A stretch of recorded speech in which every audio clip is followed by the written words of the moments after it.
aku Sisi Amelia dari Universitas Negeri Jakarta, program studi pendidikan sosiologi. Nah, pada kali ini aku ingin membahas sebuah fenomena yang kayaknya umum gitu di masyarakat. Nah, itu mengenai program bantuan pendidikan di Indonesia. Nah, teman-teman sekalian pernah nggak sih mikir gitu, pendidikan tuh katanya hak semua orang, tapi kok rasanya kayak nggak semua orang dapat kesempatan yang sama. Apakah bantuan pendidikan ini benar-benar sudah tepat sasaran, atau jangan-jangan bantuannya ada tapi justru belum sepenuhnya menjawab masalah pendidikan itu sendiri? Pendidikan sering dianggap sebagai jalan utama untuk memutus rantai kemiskinan. Berangkat dari pemahaman tersebut, negara Indonesia sendiri sudah menghadirkan berbagai bantuan pendidikan. Kayak misalnya ada Kartu Jakarta Pintar atau KJP. Nah, terus ada juga bidik misi, namun yang kini tuh dikenal sebagai KIP Kuliah. Nah, secara normatif, program-program ini tuh memang dirancang untuk menjamin akses pendidikan bagi peserta didik dari keluarga yang kurang mampu, agar hambatan ekonomi itu tidak menghalangi mereka untuk bersekolah dan melanjutkan pendidikan. Sekilas, kehadiran KJP dan KIP Kuliah ini mencerminkan kepedulian negara terhadap isu pendidikan. Namun, jika ditelaah lagi lebih dalam, pelaksanaannya itu justru menyisakan sejumlah persoalan, terutama terkait ketepatan sasarannya. Fenomena inilah yang perlu dikaji secara kritis agar bantuan pendidikan tidak berhenti sebatas wacana, tetapi benar-benar menjawab kebutuhan mereka yang paling membutuhkan. KJP dan KIP Kuliah kerap diposisikan sebagai solusi atas ketimpangan akses pendidikan. KJP merupakan program bantuan dari pemerintah Provinsi DKI Jakarta yang ditunjukkan bagi siswa dari keluarga kurang mampu untuk memenuhi kebutuhan pendidikan mereka dari dasar hingga menengah. Sementara itu, KIP Kuliah menyasar pada mahasiswa berprestasi dari keluarga dengan kondisi ekonomi terbatas agar dapat mengenyam pendidikan tinggi. Nah, jadi kalau KJP itu khusus orang-orang yang berKTP domisili Jakarta, sedangkan KIP Kuliah ini dia tuh seluruh Indonesia. Secara tujuan, keduanya tuh memiliki benang merah yang sama, yaitu membuka peluang seluas-luasnya bagi kelompok masyarakat yang kurang mampu. Namun, di balik tujuan ideal tersebut, realitas di lapangan menunjukkan adanya masalah serius nih. Berbagai temuan mengungkapkan bahwa bantuan pendidikan tidak selalu diterima oleh mereka yang benar-benar membutuhkan. Bahkan, ketidaktepatan sasaran ini kerap terjadi secara berulang dan perlahan dianggap sebagai hal yang lumrah aja. Bahkan, ketidaktepatan sasaran ini kerap terjadi dan terus berulang, dan perlahan dianggap sebagai hal yang lumrah saja. Jika kondisi ini terus dibiarkan, tujuan awal untuk mengurangi ketimpangan pendidikan justru berpotensi gagal. Oleh karena itu, KJP dan KIP Kuliah perlu dilihat secara kritis, bukan untuk mengurangi manfaatnya, tetapi untuk memahami mengapa bantuan yang ada belum sepenuhnya menjawab persoalan pendidikan.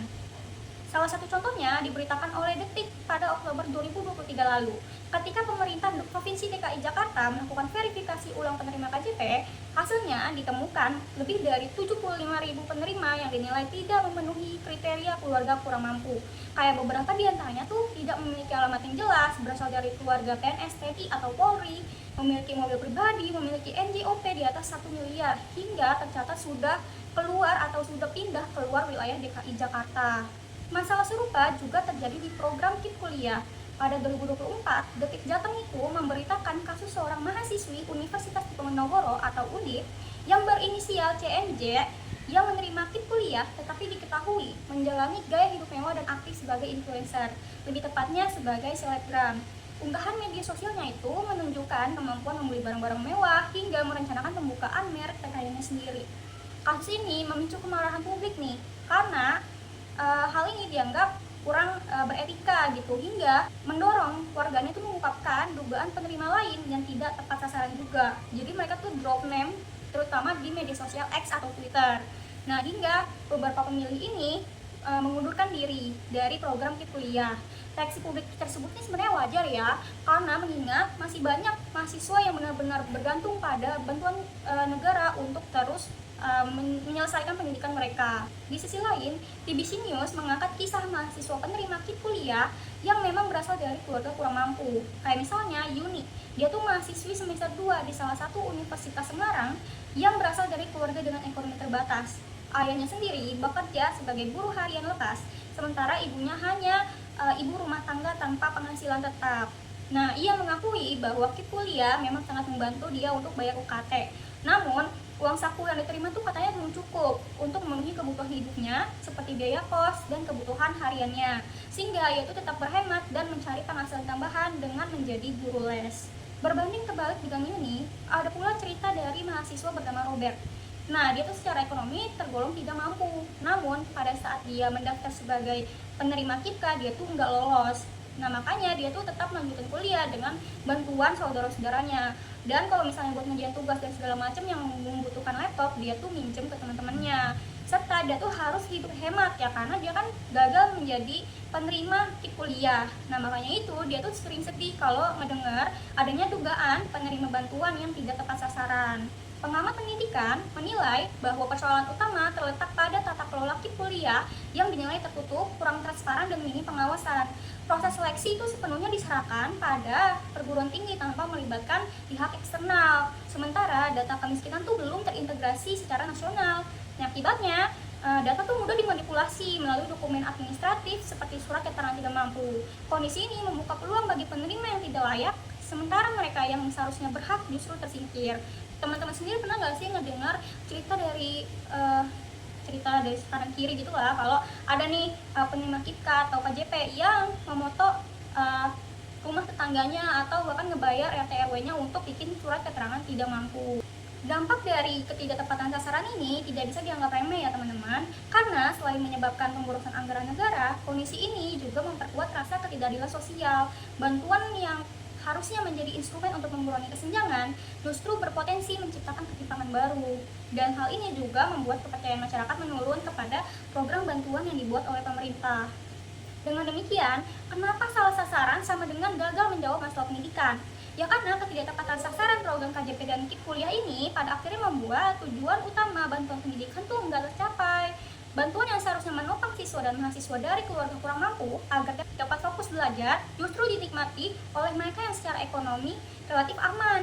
Akibatnya, bantuan itu kehilangan fungsi dasarnya sebagai penjamin akses pendidikan. Mahasiswa yang benar-benar membutuhkan tetap harus memikirkan gaya hidup, sementara yang mampu justru memperoleh biaya tambahan. Ironisnya, kondisi ini tuh sering dinormalisasi dan dipandang sebagai kesalahan individu. Padahal, harusnya ini adalah kegagalan sistem gitu. Perhatian publik lebih banyak tuh malah tertuju pada gaya hidup penerima bantuan, bukan pada lemahnya tata kelola dan minimnya transparansi kebijakan.